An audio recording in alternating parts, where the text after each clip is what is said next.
kalau kita bisa bilang jimat kesaktian Pak Jokowi, jika memang pada akhir Pak Jokowi juga jadi jimat kesaktian Pak Prabowo, berarti mimpi-mimpi untuk orang-orang yang ingin memisahkan mereka berdua ini jelas tidak akan pernah terjadi. Dan maka karena itu bisa saya katakan ajian kesaktian Jokowi ini adalah A few moments later. ini kesaktian yang peroleh dari sebuah tempat di tepi sebuah danau yang sangat besar, di mana ada sebuah pulau di tengah danau itu tadi. Nah, kesaktiannya berasal dari tanah Sumatera. Kalau boleh saya katakan lagi, ini sepertinya di tanah Toba. Nah, kesaktian itu ini bukan berupa sebuah benda. Jimat itu adalah manusia bernama Luhut Binsar Panjaitan. Saya kira ini yang mungkin orang-orang yang mengikuti politik Indonesia, terutama 10 tahun ke belakang, akan segera tahu mengapa saya mengatakan hal itu.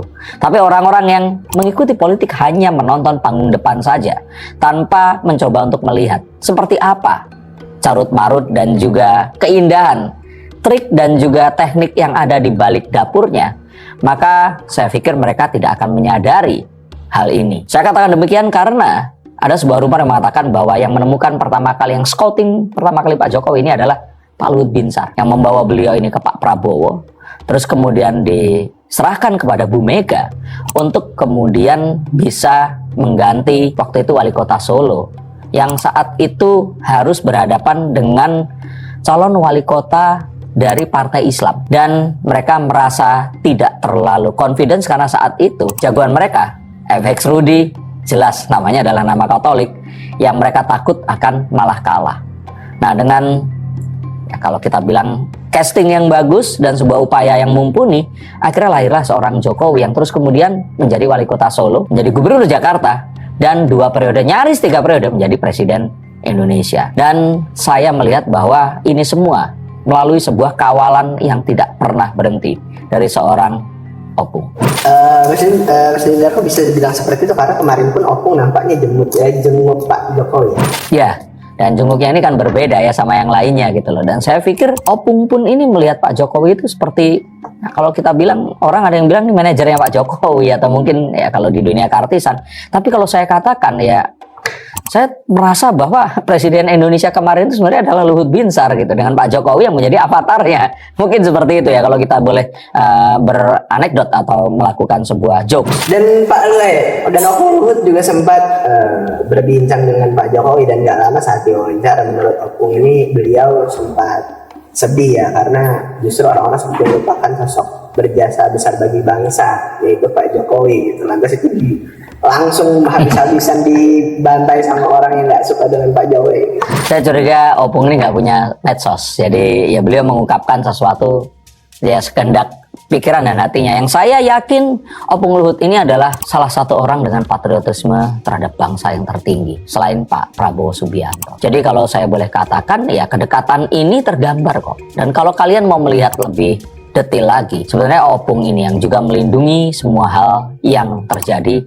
Dan maka karena itu bisa saya katakan ajian kesaktian Jokowi ini adalah seorang Luhut Binsar Panjaitan. Apakah juga yang saat ini bukan menyeting ya bahasanya, mendalangi kali bahasanya, kedekatan Pak Jokowi dan Pak Prabowo, seolah-olah Pak Jokowi ini apa? Oh iya ya, itu juga pasti. Karena nah, selain itu saya ingin menambahkan juga bahwa Pak Jokowi ini adalah jimatnya Pak Prabowo. Jadi saya pikir Pak Prabowo sini memiliki 2 jimat, Pak Jokowi dan Opung Luhut ini tadi. Mengapa demikian? Karena jika kalian mencari berita, jadi waktu itu Pak Prabowo sedang di-exile atau diasingkan di Yordania, dan beliau ini tidak boleh pulang ke Jakarta. Waktu Pak Sumitro Djihadikusumo almarhum ini meninggal dunia, Pak Prabowo ini mendatangi abangnya, kakak kelasnya, kakak angkatan mentornya lah, seniornya dulu di Akabri, yang saat itu menjadi dubes di Singapura, meminta tolong.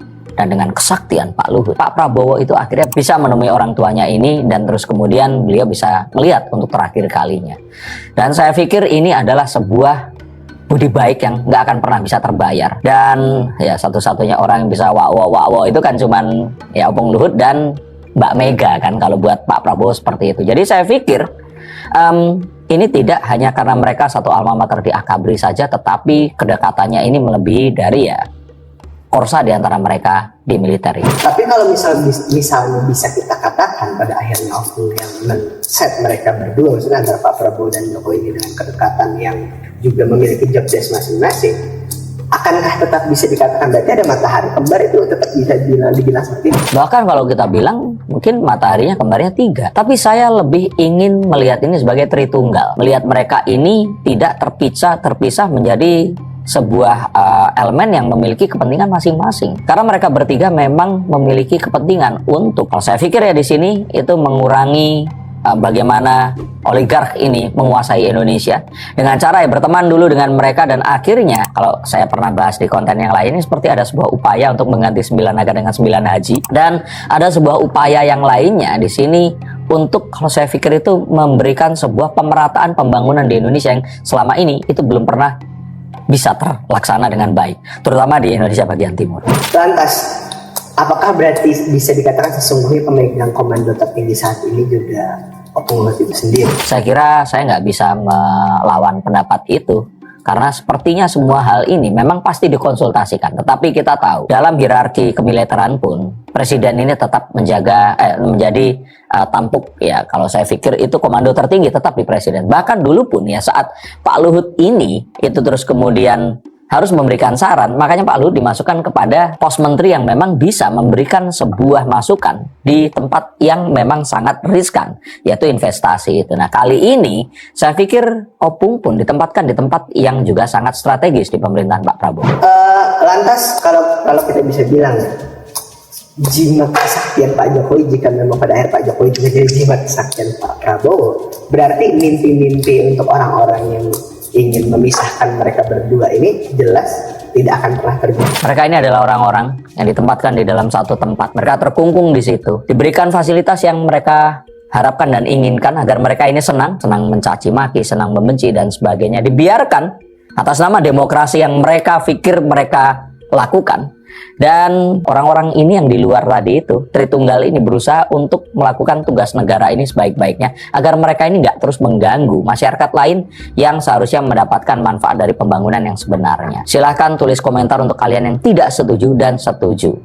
Tapi percayalah, kalian semua yang membenci Pak Jokowi, ini adalah orang-orang yang memang akhirnya diberikan makanan untuk kalian makan, diberikan bangkai untuk kalian konsumsi, yang pada kenyataannya sebenarnya ini semua adalah sebuah hal yang memang sudah dikontrol dan disiapkan dan memang sengaja disediakan agar kalian ini bisa tetap dikontrol protesnya, kemarahannya. Dan bukan artinya saya di sini menghasut atau apapun juga, karena dalam kondisi seperti sekarang ini dengan dinamika geopolitik yang tidak menentu dan media sosial yang semakin liar, saya pikir orang-orang yang merasa bahwa demokrasi harus ditegakkan dengan cara melakukan sebuah upaya gangguan terhadap kestabilan pemerintahan, ini memang harus dikontrol dan tidak diberikan kesempatan untuk melakukan gangguan terhadap apapun yang akan dilakukan ke depannya.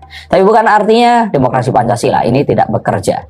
Saya pikir ini adalah sebuah cara untuk mengkonten sebuah atau banyak hal yang buruk yang tercipta dari politik di sosial media. Tapi banyak politikus yang mungkin kalau kita bilang ya merespon negatif tentang statement Opung yang banyak orang yang membutuhkan jasa Jokowi ini, termasuk Pak Said Didu yang bertanya jasa Pak Jokowi yang mana, kapan, pas dia menjabat 2 periode jasanya apa gitu. Saya pikir itu kan satu gejala sakit jiwa yang kalau saya pikir ya kok bisa menanyakan, kalaupun Pak Jokowi dianggap melakukan hal-hal yang buruk, jasanya tentu saja akan banyak lah. Pembangunan yang terjadi, yang saya pikir seperti misalkan kereta cepat atau pembangunan di Indonesia Timur yang diyakini oleh banyak sekali orang-orang Indonesia Timur, dan mengapa mereka sangat mencintai Pak Jokowi.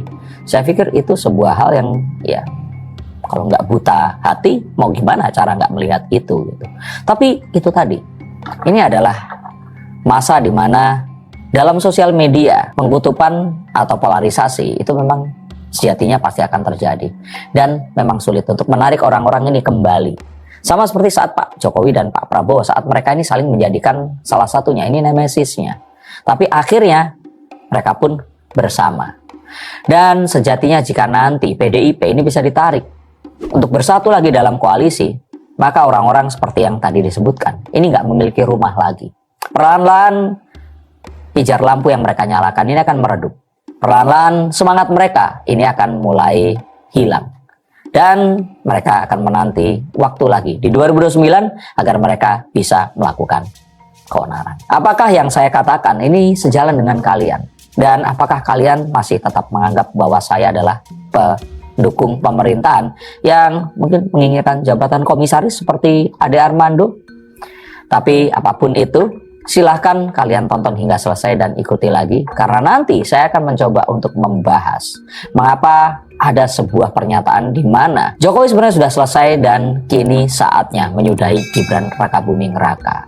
Ikuti terus konten saya. Terima kasih. Sampai jumpa dan salam.